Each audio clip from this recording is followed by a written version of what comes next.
The Gamasutra job board is the most diverse, active and established board of its kind for the video game industry. Here is just one of the many positions being advertised right now. Location: Seattle, Washington. Subset Games.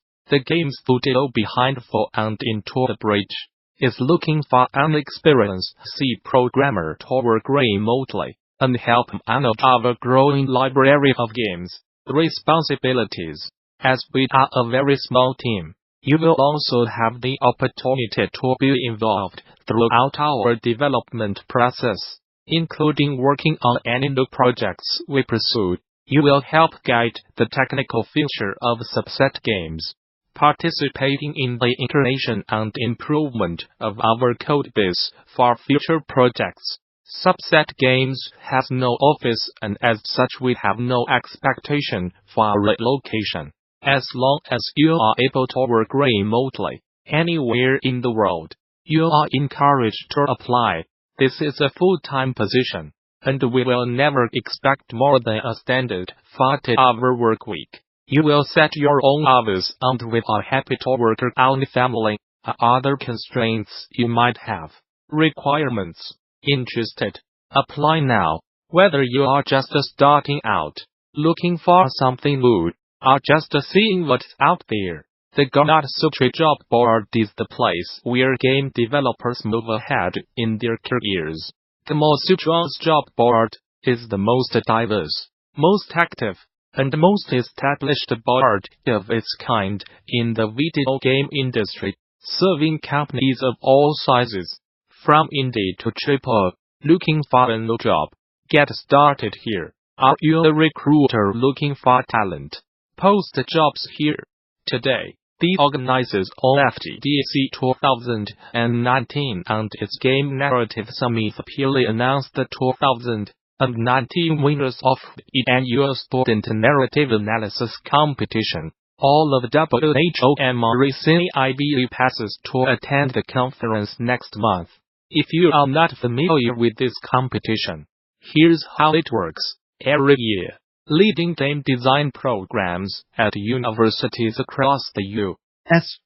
make a competition part of their academic curricula. Each participating student conducts a detailed, structured analysis of the narrative elements of a game title of their choice. The resulting papers are submitted to the Game Narrative Summit advisors for review, and entrants with the most promising submissions are then invited to present post-sessions of their work to future industry peers and potential employers' colleagues. At the Game Narrative Summit, winners of past competitions, which you can watch right now on DDVolt, have tackled a diverse array of subjects in their sessions, from big-budget blockbuster games to smaller, critically acclaimed indie titles, including games renowned for their storytelling and games designed with no formal narrative at all. Regardless of their chosen subject, past competitors have consistently produced incisive,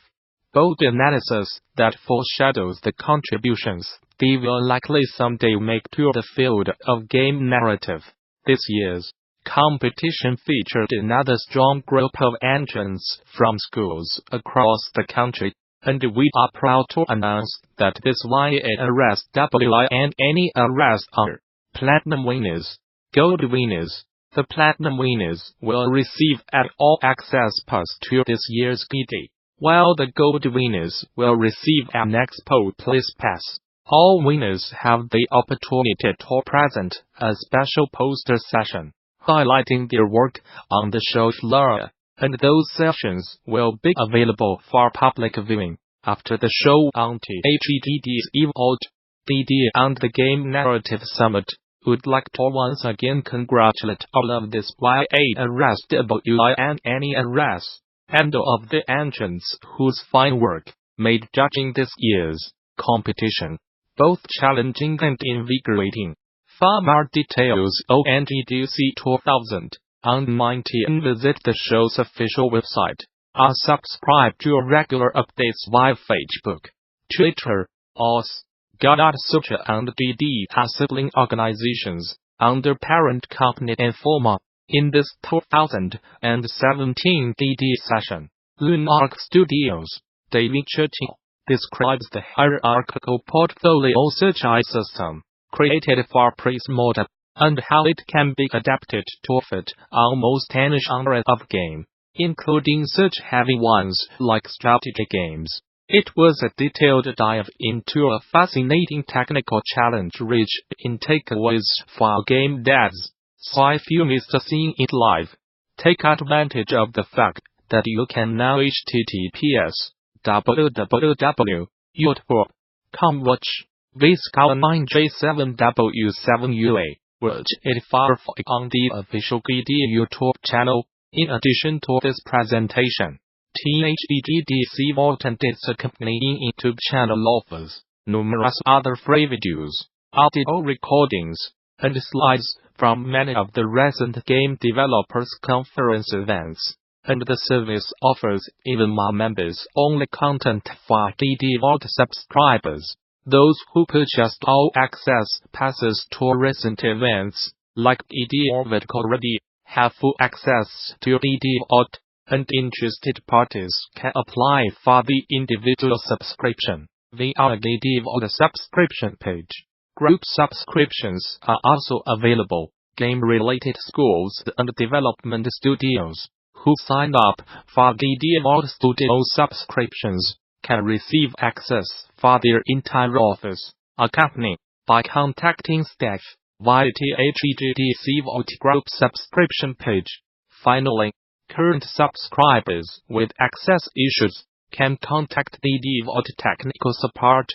Sometimes in game creation, we have to repeat the same task again and again for every asset we are creating: modeling, of mapping, texture painting, and so on. It can be tempting to try to automatize, at least partially, some of these tasks, especially when some assets are almost always the same ones. This recently happened to me WHILEWORKING on my adventure game, A Thief's Melody. When I tried to create film around every island in the game world, I quickly realized that it would be a time-consuming task, and I asked myself if I could find a faster way to deal with it. So I experimented with procedural texturing and automatic overmapping in order to create a cartoonish form without too much effort on overmapping. Thus, in this article, I will explain my thinking process and the different choices I have made to create this, the final form rendering in my game. Here, I use Unity as a game engine, Blender for modeling and texturing, and Krita to paint textures. My game takes place in a motion-covered world, so having foam on the shores seems necessary.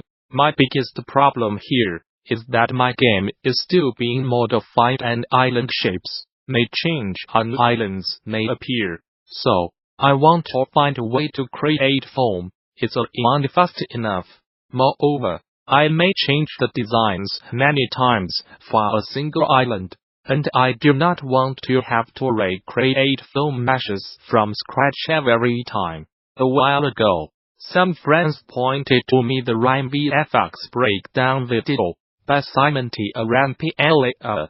There are many incredible tricks in this one. The foam in particular is very well crafted, and the effect is stunning. As long as you go fast, I like the rendering of colors. The only problem I saw with this approach is that it is a bit daunting to create seamless of maps for each foam mesh. Indeed, in Blender, when you want a ring circular mesh to have a seamless mapping, you need to perfectly align manually the map so that the image repeats itself without breaking the pattern. It's okay for a single asset, but for many unique islands and rocks in my game, it's more than I can handle. In addition, with cyclic seamless of mapping, if you need to tweak the wavelength afterwards, you cannot scale texture coordinates as you want.